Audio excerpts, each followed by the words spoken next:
In the ancient history of the Middle East, a man named Abraham received a promise from God that he would become the father of many nations. The Bnei Yisrael are the Jewish descendants of Abraham's son Isaac from his wife Sarah. The Bnei Ishmael are the Arabic descendants of Abraham's son Ishmael from his wife's handmaiden Hagar.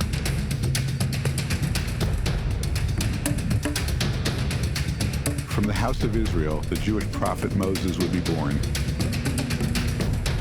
and the Torah would be written.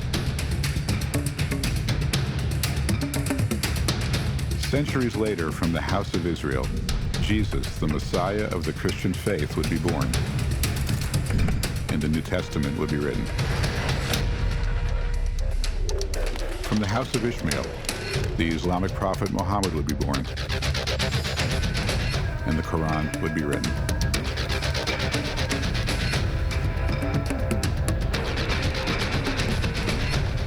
Through the centuries, the three religions of the Abrahamic faith have collided.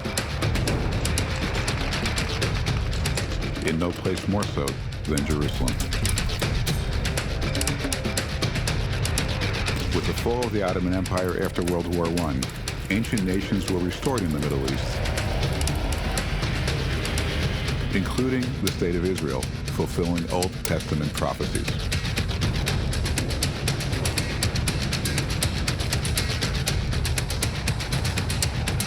And every U.S. president since has tried with greater or lesser success to build the alliances needed for a lasting peace.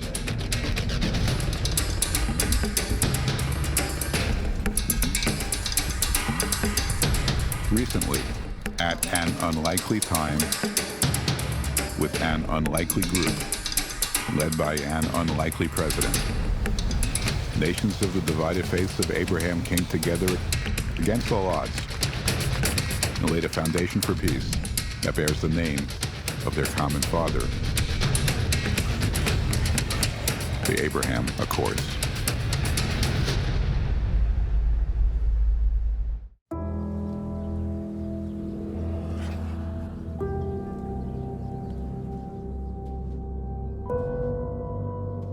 To many people, Jerusalem is the place where modern history began, where their faith began. It's a place of huge inspiration, and it's been a place of conflict.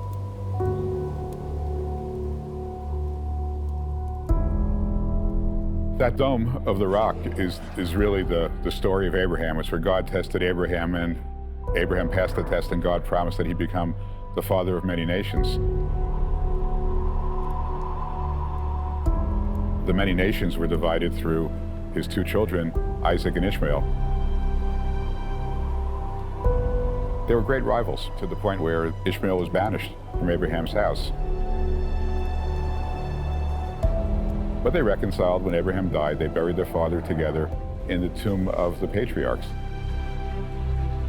And the lesson from that is that Jews and Muslims, Christians and Muslims, are not eternal rivals or eternal enemies.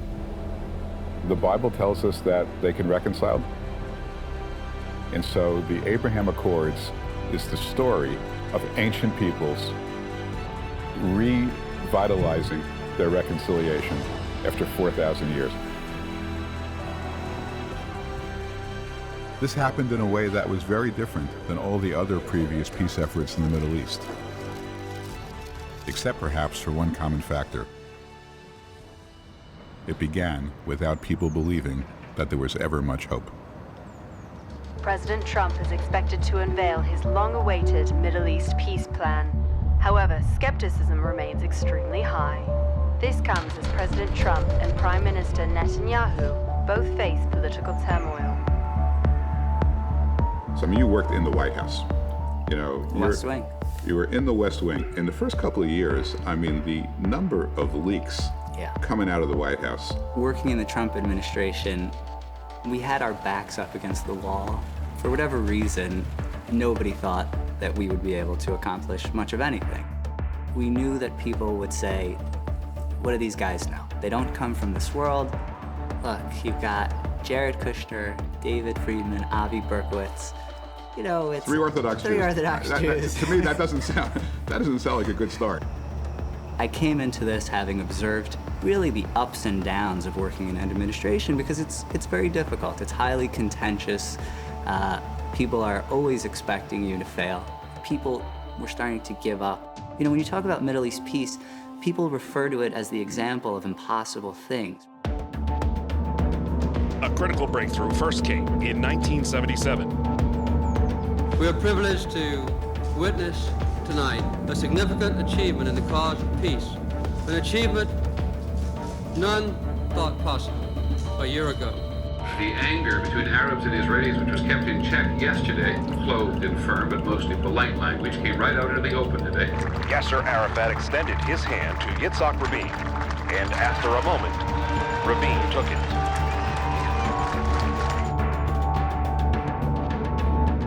Since 1994, there has not been a peace deal between Israel and an Arab country. Such were the relations between Israel and Jordan during the last 47 years, a desert. Since 1994. I was 6 years old. War made it dead. Peace will make it alive. I hope what has happened today will go on, will walk on, will march on until the whole Middle East will be a region of peace, of promise and prosperity. There will be no Middle East peace agreement this time. The biggest stumbling block was how to divide Jerusalem. And in the end, that is what doomed the talks. Even when there were peace deals between Israel and other countries, the relationship was a cold peace. It wasn't thriving. Will this be a seismic shift of U.S. policy? What does Netanyahu hope to gain out of this meeting? A rare visit to the White House by Palestinian President Mahmoud Abbas. I believe that the issue of the settlements is not the core of the conflict, nor does it really drive the conflict. Our fundamental problem is with the occupation and settlements.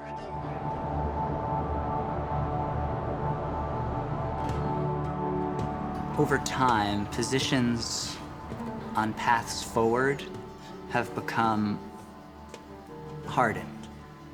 There are segments of the international community that believe that Israel should compromise in ways that we fundamentally disagree with from a security standpoint, from a relationship standpoint, from an economic standpoint.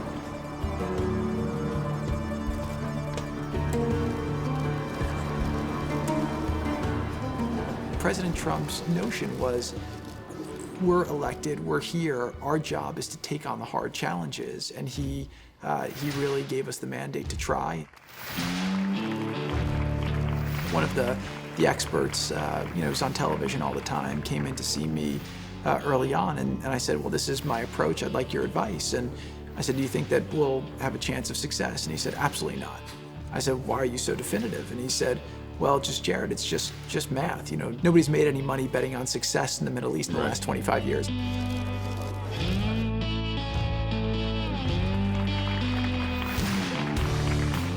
know, in Washington, it's a funny game, right? And what I learned after the first year, which was a lot rougher for me. I mean, I was adjusting to a new vocation, a lot of subjects that I didn't have, deep expertise on. I was working with a lot of new people. Some liked me, some didn't like me, some were threatened by me.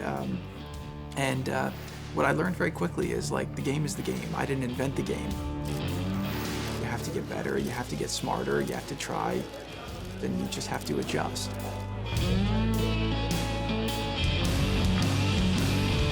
You're gonna get hit. You're gonna get hit pretty hard. On your name, on the way you look, on what you've done, on why you're sitting in the chair you're sitting in, you're gonna get hit. And the question is does that knock you out? Or does that steel you for future hits, and you just keep moving, The incoming was in front of you, behind you, to the right of you. I'm still not sure where it was coming from. Every day there was another assault.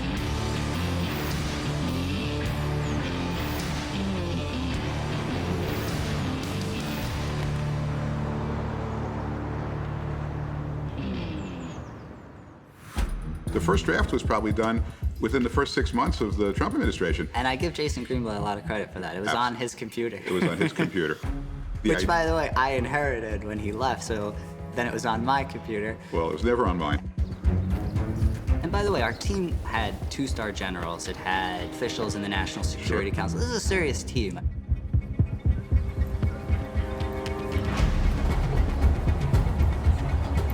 I learned in Washington, it's very rare that there's a straight line between 2 points, and problem solving is about pushing something forward, and nobody truly knows what the reaction's going to be until you do something. So, one of the things that, I said to the team, yourself included in the beginning, was that this problem is like a big concrete wall. And the president basically has told us he wants us to try to break through the wall.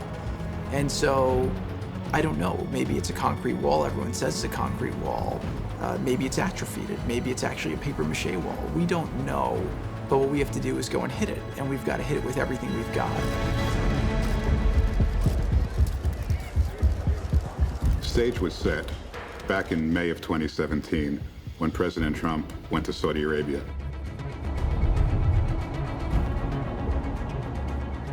I would like to thank King Solomon for his extraordinary words and the magnificent kingdom of Saudi Arabia for hosting today's summit.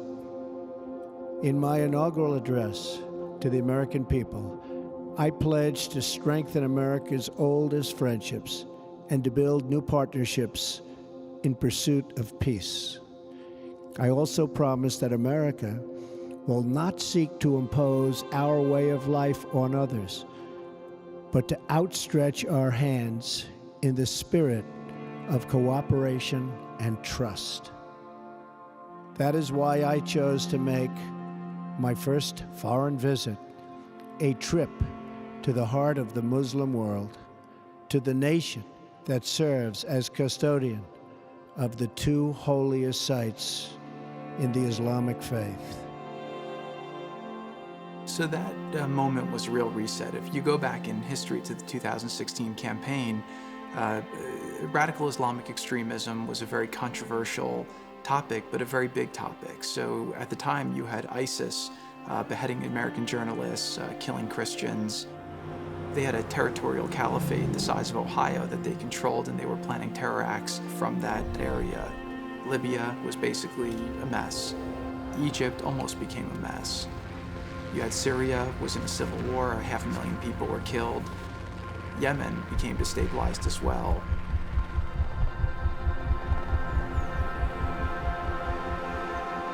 We are here to offer partnership based on shared interests and values to pursue a better future for all of us. Few nations have been spared the violent reach of terrorism. But in sheer numbers, the deadliest toll has been exacted on the innocent people of Arab, Muslim, and Middle Eastern nations. Some estimates hold that more than 95% of the victims of terrorism are themselves Muslim.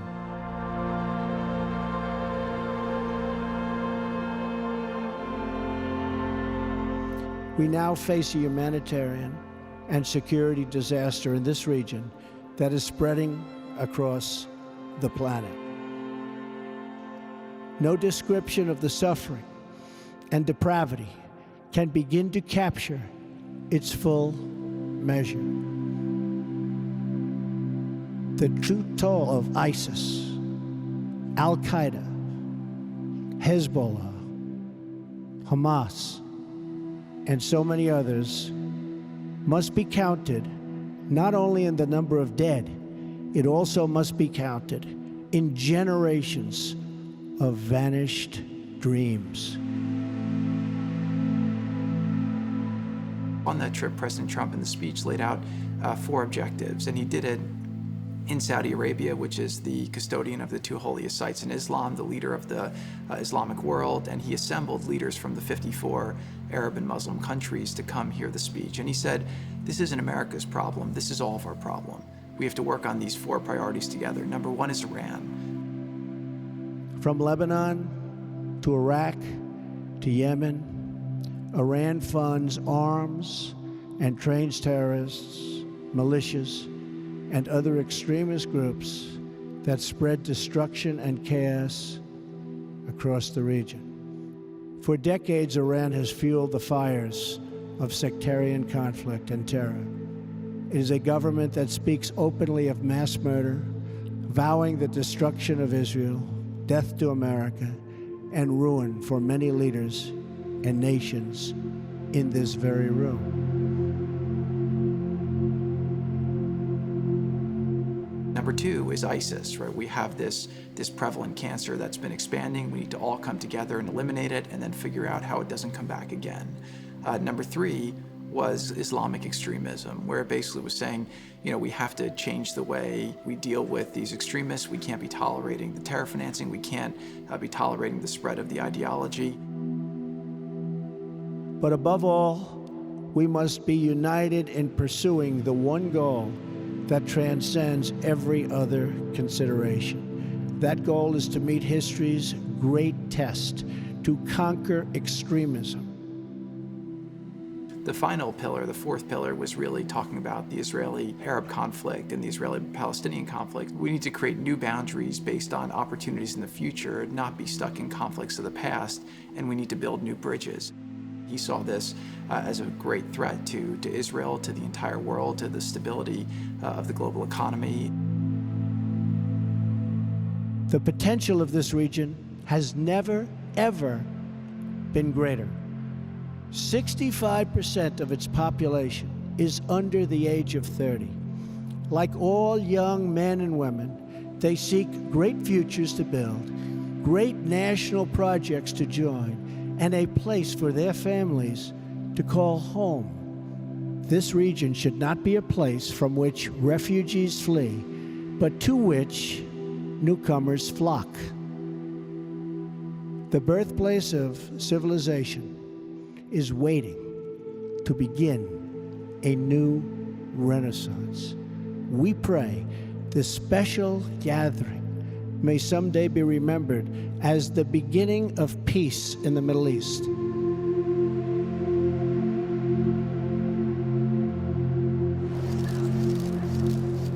After that, the president took a direct flight from Riyadh. It was explained, President Trump, you have to stop in Jordan because Saudi and Israel don't have relations. President Trump says, I have to make a technical stop because those guys don't talk to each other? Didn't I just meet with the king? And it became the first official direct flight from Saudi to Israel. Distinguished guests, Air Force One has just landed in Israel.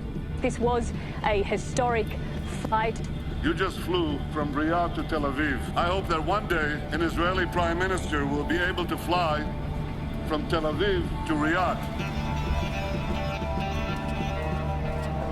And then after that, we went to visit the Pope at the Vatican in Rome. And it really was a symbol of how the president's goal was to bring together the Abrahamic faiths and to stop a lot of the divisions and the divides that had occurred that caused so much needless destruction. If you look at what President Trump's first speech was, here his first foreign policy speech is to the Arab Summit. And what he says is, we want all of us to unite against terrorism. That's when the Arab countries perked up, because they'd all felt what those tentacles of terrorism was. Over the last decade, the understanding of leaders in the Arab world of what their interests are began to change. And I think it's a result of several factors that actually predate President Trump. One of them was the Arab Spring, where the stability of these regimes were called into question. Another one that was very important was the rise of Iran, working to undermine the stability of those countries. And one other factor, and this is all before President Trump comes into office. Israel is a global technological power. It is the second great center of innovation after Silicon Valley. And if you think about the traditional Arab boycott of Israel, which has been going on for decades, it made as much sense as Oregon, Nevada, Utah, Wyoming, Arizona, New Mexico, and half of Southern California boycotting Silicon Valley. So to the extent that you have leaders in the Arab world who are thinking about the security of their country, the prosperity of their country, a partnership with Israel is critical. And for them to make a political move in order to surface a relationship that was beginning underneath the surface is very hard. And here's the role of the administration comes in and really makes a dramatic change.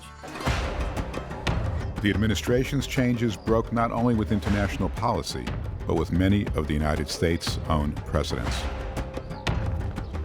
In December of 2016, just a couple of months before you took over, the UN, with the support of the United States, passed the UN Security Council Resolution 2334, which held in part that all this space over here, Mount of Olives, Temple Mount, the Western Wall, all of it was illegally occupied territory.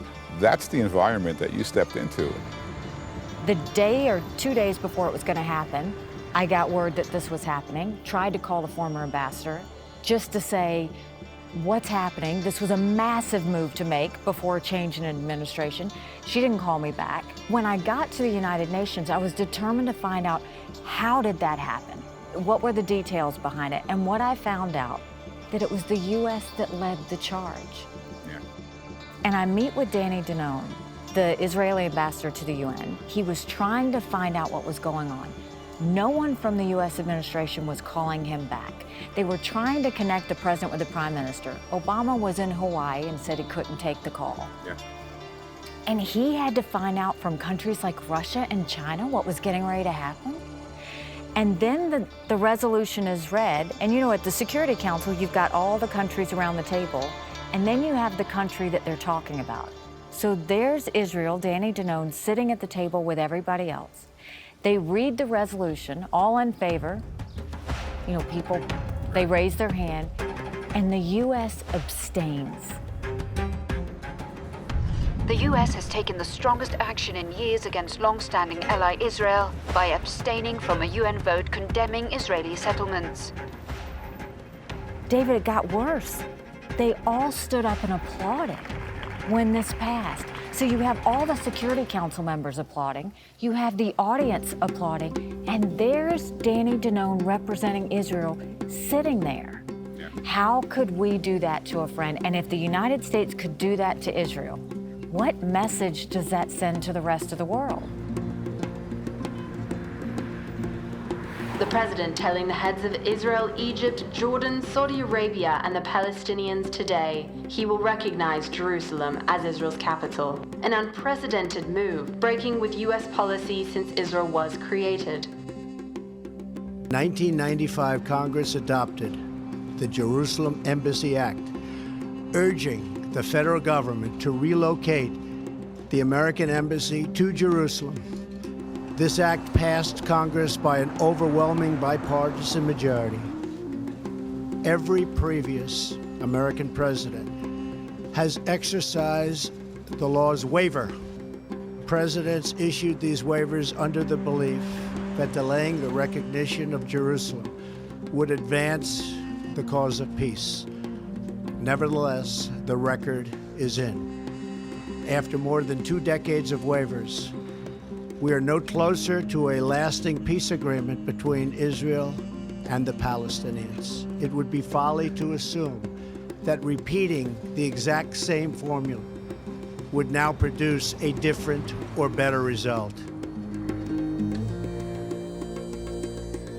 The president made a very gutsy decision to move the embassy, even though it was obviously American law and something that previous presidents had promised. One Arab leader said to me, look, I'm not going to tell you to move the embassy, and I'm not going to tell you not to move the embassy. But what I will tell you is that if you decide to do it, you'll find out who your friends are. There's a lot of jockeying outside, people trying to scare the president out of doing it. There has been condemnation of President Trump's move across the globe. Palestinian leader Mahmoud Abbas said the announcement could lead to wars that never end. The State Department tonight warning embassies around the world to be alert for violence.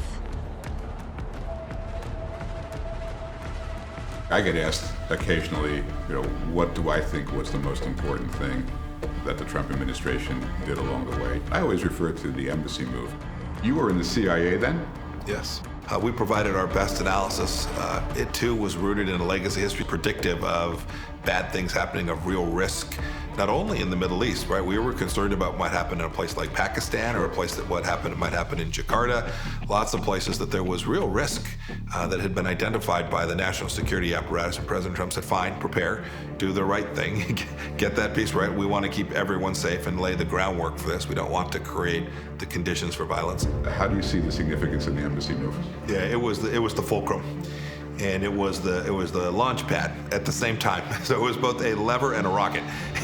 In the sense of, it did demonstrate that President Trump was serious about living up to the campaign promises that he had made.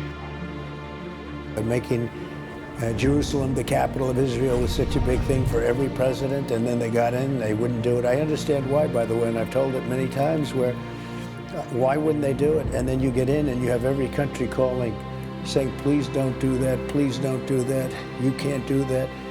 And this happened to many other presidents, many other presidents. They campaigned about the capital of Israel, and it was going to be Jerusalem. They were going to do it right away, and then never did it.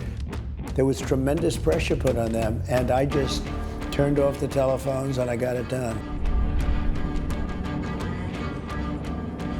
After World War I and the fall of the Ottoman Empire, the newly formed League of Nations granted a mandate to Great Britain for the territory called Palestine, a vast expanse of land that today includes Jordan and Israel. The mandate for Palestine include fostering political, administrative, and economic conditions that would enable independent rule of the area's territory. After World War II, the League of Nations was replaced with the United Nations. At the request of Great Britain, one of the UN's very first tasks was to aid in the formation of an Arab and a Jewish state within Palestine.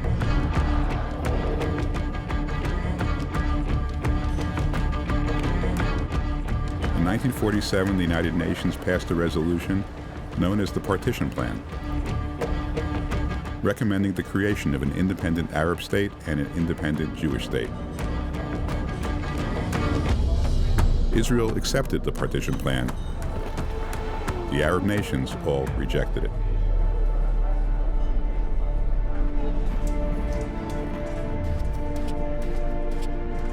Upon the termination of the British mandate that ended at midnight on May 14, 1948, Israel declared independence and reaffirmed Jerusalem as its capital. Forces from Egypt, Jordan, Syria, Iraq, and Lebanon immediately attacked the new nation. Although Israel won its war for independence, Jordanian forces occupied the eastern part of Jerusalem, containing the historic Jewish Quarter, the Temple Mount, and the Western Wall. Jerusalem remained divided for 19 years, and during that time, Jews were not permitted to enter the eastern part of the city. Then, in 1967, during the Six-Day War, Israel captured East Jerusalem. Every prime minister since has declared the city the eternal and undivided capital of the Jewish state. The United States has said the same thing since passage of the Jerusalem Embassy Act in 1995.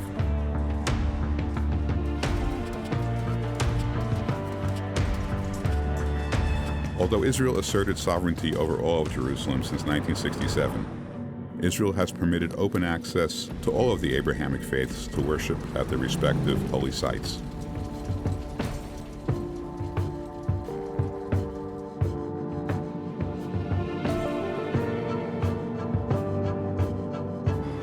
Just before the Trump administration took office, the prior administration permitted the United Nations to pass a resolution declaring, among other things, that Israel was illegally occupying eastern Jerusalem, the area that Israel had captured in the 1967 war.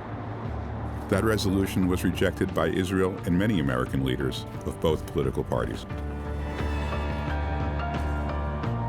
A strong message from the international community to the United States. Jerusalem cannot be recognized as Israel's capital. 3,000 years ago, King David declared the city of Jerusalem the capital of the Jewish people. Temple in Jerusalem was destroyed. The Jewish people were exiled from Jerusalem, but the connection between Jerusalem and the Jewish people was never broken. It will never be broken.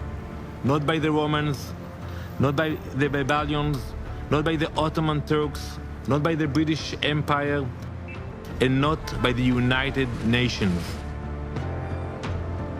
At an emergency session at the UN, 128 countries voted in favor of a resolution to effectively make US President Donald Trump's decision on Jerusalem null and void.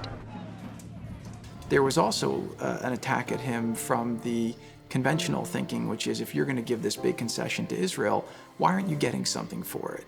And what people didn't realize and what President Trump understood is that he was getting something for it. He was building credibility in the region by showing that when he makes a promise, he's going to deliver his promise. And that gave him maneuverability and the credibility to do different things down the road.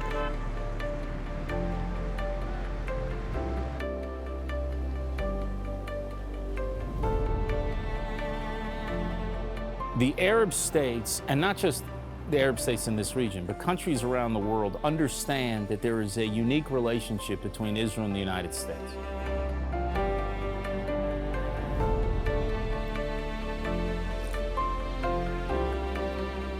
When there is no daylight in that relationship, when the United States is embracing Israel, that sends a very powerful message to the states throughout the region.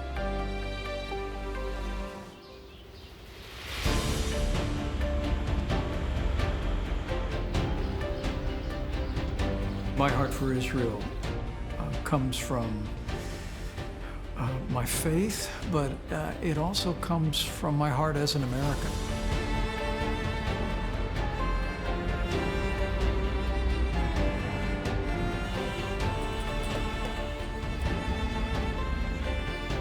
Love for Israel echoes out of every little buckboard church along every little highway and byway across the heartland. I think the fact that President Trump first trip overseas was to visit with the leaders of 50 Arab nations, and then went to Israel. And then a short time after that, made the decision to move the American embassy to Jerusalem. What not only Israel saw and the American people saw, but Arab nations in the region saw, is that America stands with Israel, but that America is also prepared to stand with Arab nations of goodwill.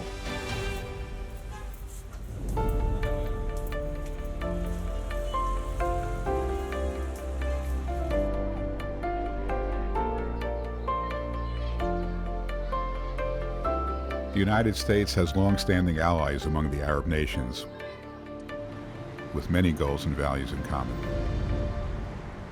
Even in these relationships, a recurring sticking point has often been disagreement surrounding the Israeli-Palestinian conflict.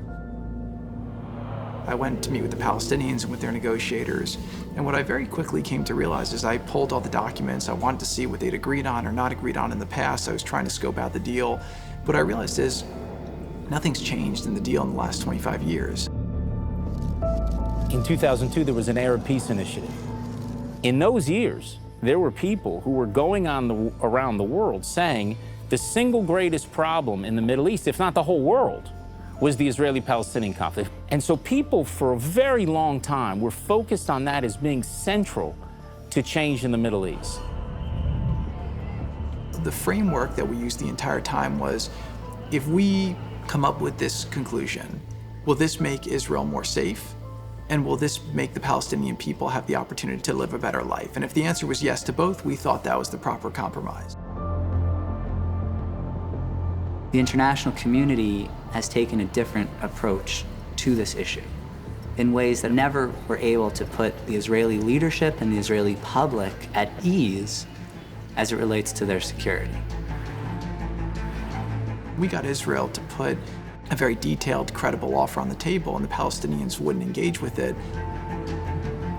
When people would say to me, if we could only solve the Israeli-Palestinian conflict, Israel would have peace with 22 Arab states, or Israel have peace with 57 states with big Islamic populations, I'd say, well, that's great. Maybe that's true. But what if the Palestinians don't want to make peace? What do we do then? Late on Monday night, the Palestinian leadership issued a statement that could have far-reaching consequences for the peace process. The statement includes the call to suspend recognition of Israel, suspend security coordination with it, and unite the Palestinian factions. والآن قلنا لا لترامب ولغير ترامب لا لن نقبل مشروعه. Boss Mahmoud Abbas there in Cairo to garner support in the Arab world for his, let's say, crusade against the Trump administration. Well, he took his grievances and his anger toward President Trump to Cairo. However, there is a doubt about how much support these Arab countries, the moderate, so to speak, are giving to the Palestinian leadership. He complained about it on Sunday night. So it began with a hypothesis, and the hypothesis was this, that decades of U.S. policy that had given the Palestinian Authority a veto over striking deals, over increasing the capacity for peace and prosperity in the Middle East, that heading down that path was a dead end. We had a lot of evidence to support that. And so we said, no, we're gonna take this hypothesis that says, no, we think there is a way to build peace and prosperity, even if that conflict cannot be resolved first.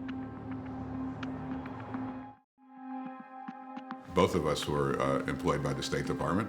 You ran the State Department. You had a very large organization, one of the largest in the world. I got a lot of pushback along the way from people who'd been there, for 20, 30 years, who just were completely uncomfortable with our policies regarding Israel. How did you deal with that? Frankly, as a CIA director, I heard it from the analysts at the CIA. We heard it from our diplomats at the State Department, our colleagues who'd been working this problem set for decades. People told us, you can't do this. This won't work. It's impossible. Until the Palestinians release their veto on the peace process, you can't get any of this done. The foreign policy establishment in Washington and the foreign policy establishment in these Arab countries all believed that you couldn't get through the fire, so to speak.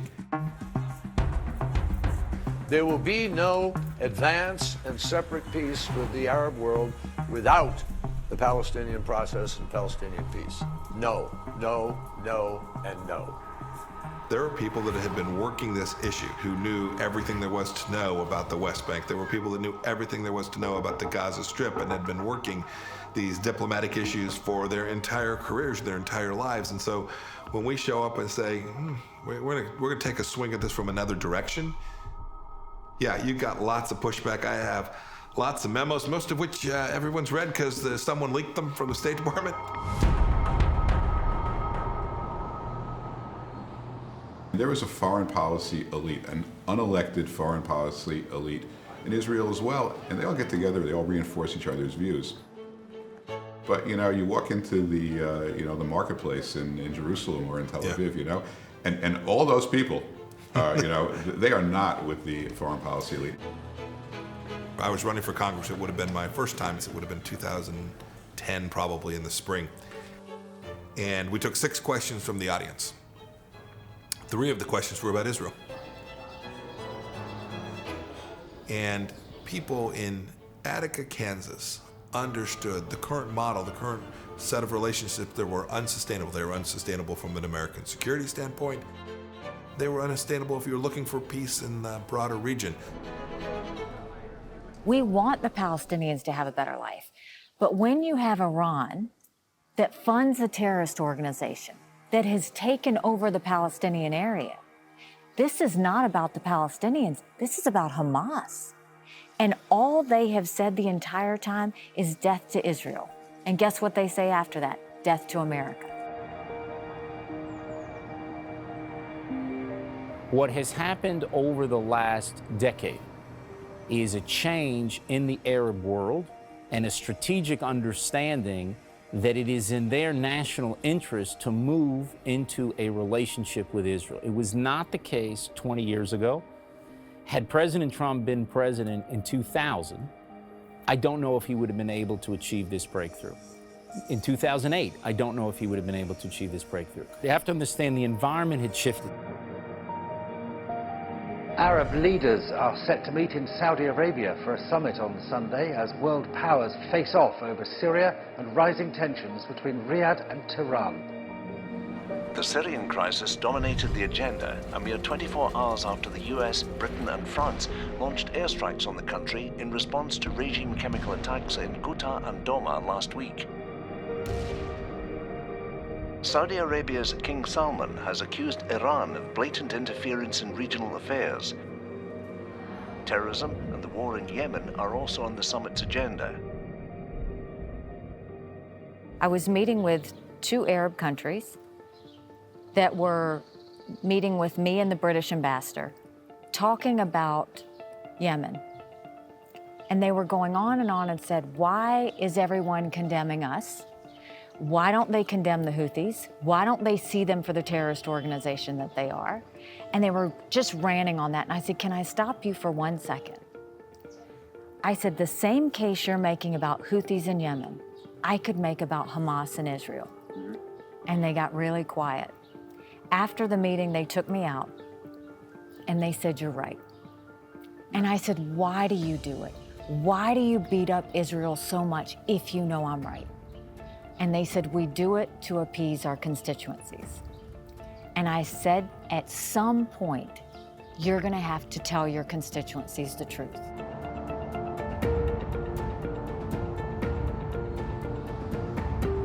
If you talked, as I did, to Arab leaders, admittedly in secret, you could hear a different tune. They also said the same to America's representatives. In the corridors, they wouldn't say it in an open forum or in press interviews. But even there, they started changing their tune publicly. So the data was available, but beyond the data is the understanding that what has been pursued for a quarter of a century, it's 25 years, 26 years. In that quarter of a century, people were really locked into this old view that of Palestinian centrality, that the Middle East conflict, always in the singular, conflict.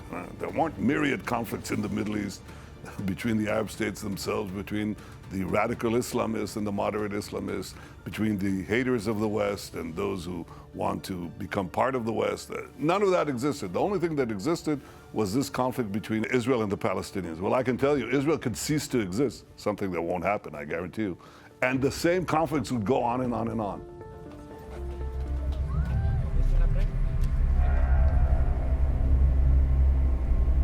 The Arab League summit in Tunisia took place against a backdrop of division, war, and unrest across the region. After 8 years of war in Syria, Arab League leaders remain divided over readmitting President Bashar al-Assad.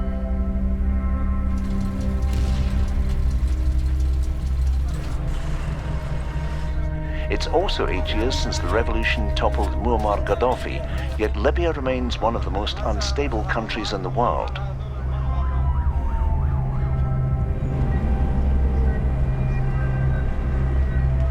It's 4 years since the Saudi-led coalition launched its war against the Houthis in Yemen, killing thousands of civilians and creating the world's worst humanitarian crisis.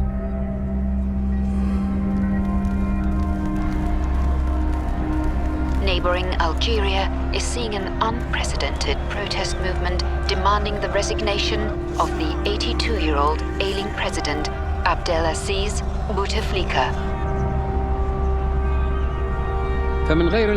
It's unacceptable that our region continues to top the list of countries grappling with refugees, crises, terrorism, and economic stagnation.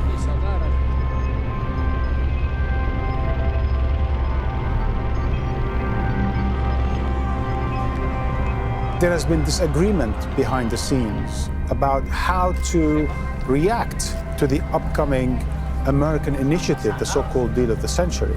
Some countries want to embrace it, and others want to reject it completely. هذا الكلام الذي حصل في عهد السيد ترامب. What happened during the era of Trump has never been heard or seen during the eras prior to him. They might have been hiding the policies. Then came Trump with all impoliteness to announce this policy that is categorically against the international legitimacy since 1947. So because they couldn't agree on how to approach the American initiative, they decided then just to reaffirm, restate previous statements on Palestine, the idea of two-state solution and so on and so forth. I mean, I could see some of the people there either falling asleep or just spacing out because they've heard these words before. Yeah. To be honest with you, if for every time I've heard that statement on Palestine, I had a penny, I would have been a millionaire by now. There's a lot of risks, and the Middle East, as everybody knows, is volatile, right? So one step forward, two steps back is sort of the quote that you'll hear a lot of people say about it. But it doesn't have to be that way. It could be one step forward that leads to another step. If I could, I think coming at this as a younger person, I think gave me a bit of a perspective of why does it have to be the way it was, right? When I was your age, people looked at the Middle East, the Christian community, Jewish community, love Israel. It was a emotional attachment. It was a theological attachment. And then there was the Gulf, which, you know, was essential to keeping a stable oil supply. And so that was really the balance. Administrations would try to keep the oil running, and they try to keep Israel secure, and they would kind of push and pull in those directions. Now, none of that really is relevant anymore. Right. You know, I came in with really buying into what Jared was claiming, which was the thing that people really care about in the Middle East is opportunity. I hope to have children, you have grandchildren. What do we want for them? We want opportunity. We want just the ability to make a better life for our children and for our grandchildren and really for ourselves. And that was really what the peace plan that we put forward for the Israeli and Palestinian conflict, it was really what it was all about. It was the potential for opportunity for people who had not seen any of that in such a long time.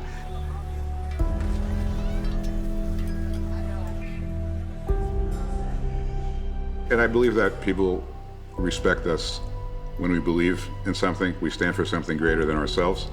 I think that resonates within the world, especially in the Arab world, which is a religious world. The difference between success and failure, it could be this, that, and sometimes you just need something because it could go either way. So believing that there's a reason that you're doing what you're doing could be the difference maker when things can go.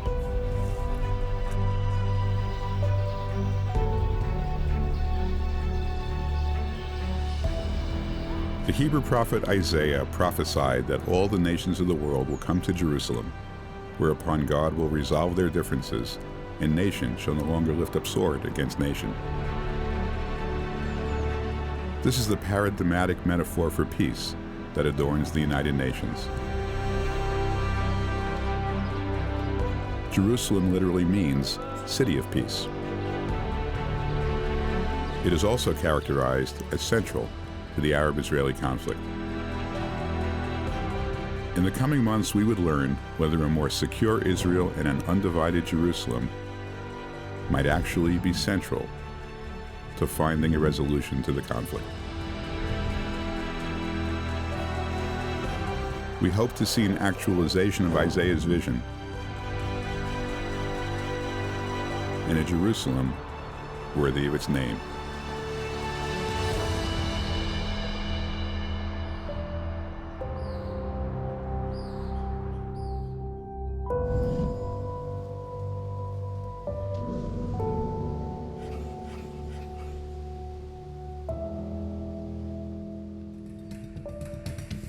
Next time on the Abraham Accords.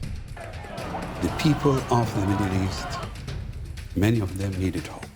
President Trump's major announcement today being watched all over the world. pulling the U.S. out of the Iran nuclear deal and imposing tough new sanctions on Iran instead. You led the fight against UNRWA. For Palestinian leaders, the writing is on the wall. Most have unanimously declared the United States an enemy of the Palestinian people. Your government stepped up, the king stepped up. And the decision of His Majesty at that time was to light a candle at the end of the tunnel. It was the first step along the way, I believe, at least, to get to the Abraham Accords.